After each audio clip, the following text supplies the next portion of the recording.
যে লোক হারাই গেছে, যে হাজি, বিশেষ করে যে কোনো গেটে পাবেন না নিচে, কারণ এই ছাদে পুরান লোকই তো খুঁজে পায় না, ওঠার দৃশ্য খুঁজে পায় না।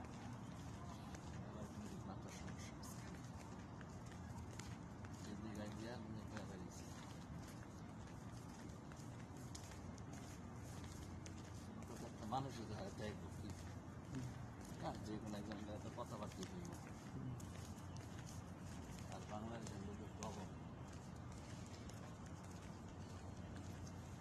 যদি সে একটু চালু থাকে তাইলে মনে করেন যে কোনোটা নাম্বার থাকে। এখানে প্রচুর বাংলাদেশি মানুষ ডিউটি করে। মনে করেন বিভিন্ন জায়গায় হারায় গেলে আইডা দেওয়া যায়।